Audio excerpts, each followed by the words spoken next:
Alright, Square, what's up guys, your boy McKinley Crain here. Today I'm going to be doing my spoiler-free movie review of the 2022 drama action film, The Northman. Now, let's get into it.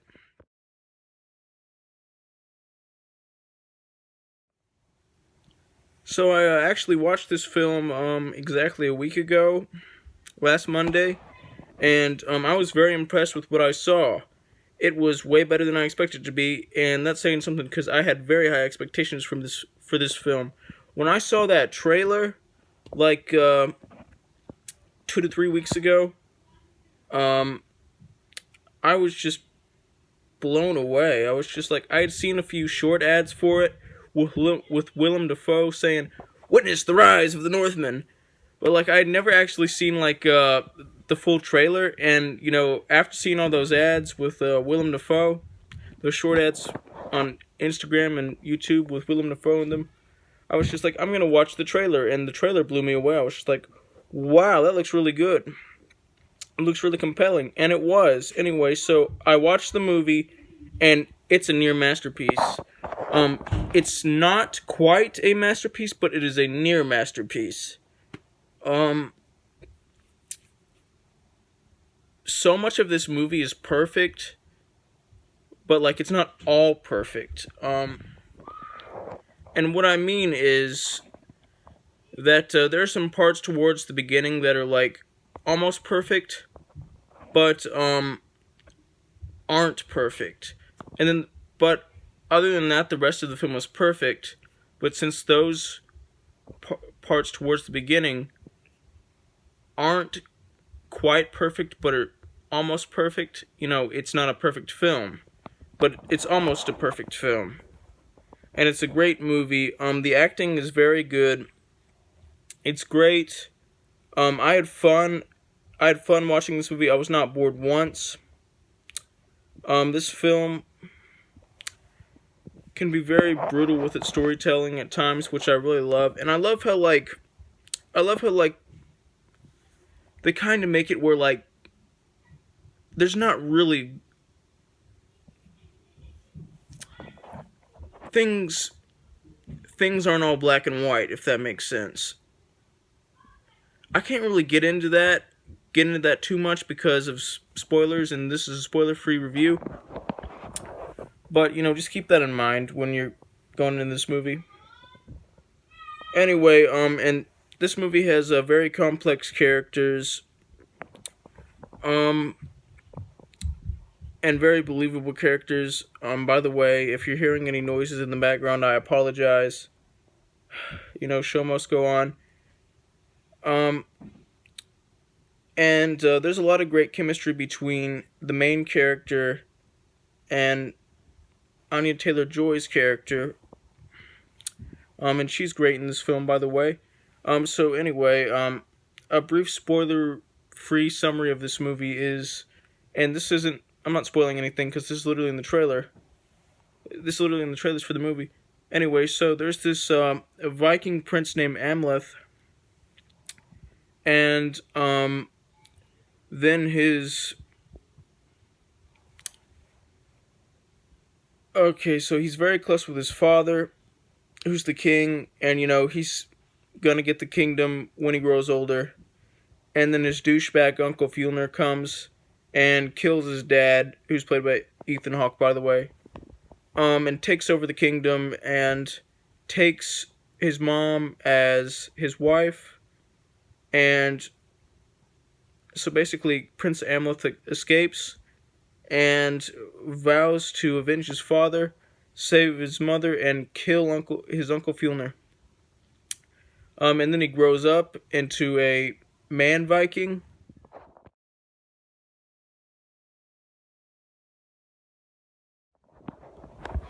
And then he finally, you know, after a series of events, decides to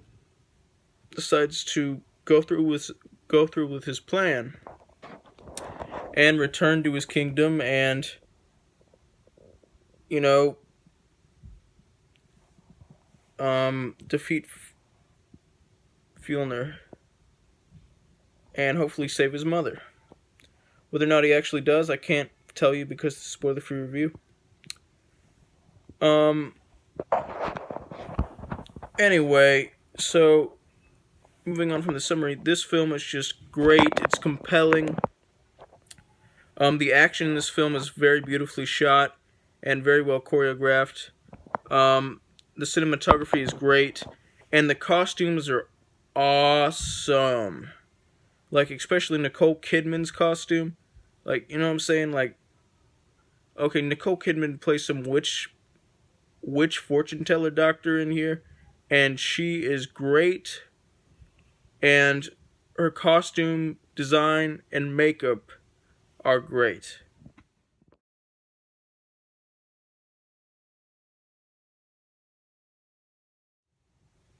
See what I'm saying?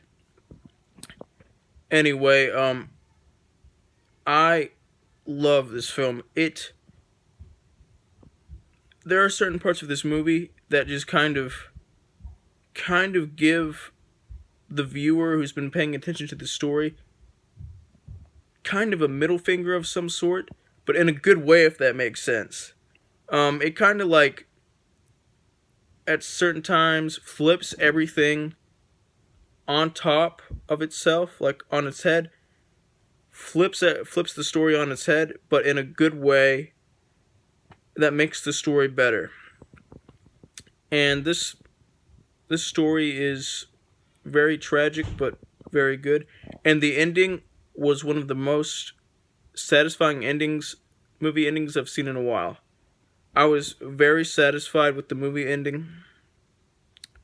I love this movie. I love the story. I loved all the twists and turns.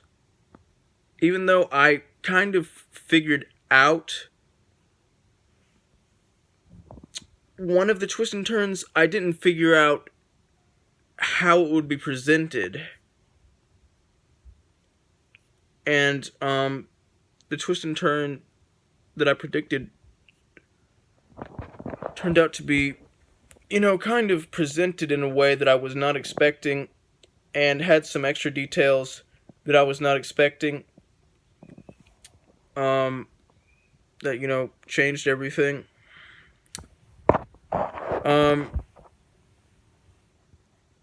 And I was very invested in these characters and in this story. And I was at the edge of my seat at times. This is a very thrilling movie.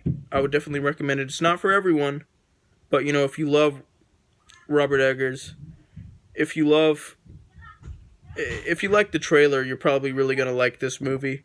If you love like action, really old-timey movies, movies set back a long time ago, you'll probably really like this one. If you like tragic stories, if you're into the tragedy of Macbeth, you probably will like this movie.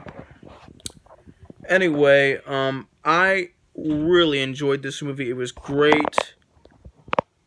It's one of the best films I've seen all year. It's definitely in my top 10 favorite movies of the year so far. It's a near masterpiece. I love it. It's great. The acting is great. All of the actors and actresses are great. They give great performances. And I apologize for the background noise. Sorry about that. Show must go on. Everything in here is great. The score is great.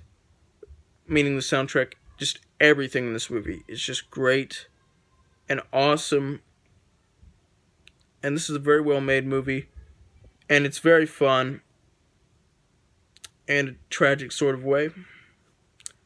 And I'm giving this movie a 99% out of 100%. Which is the equivalent of an A+. Like, subscribe, join the notification squad. Join the notification squad, that's what I said. I will return.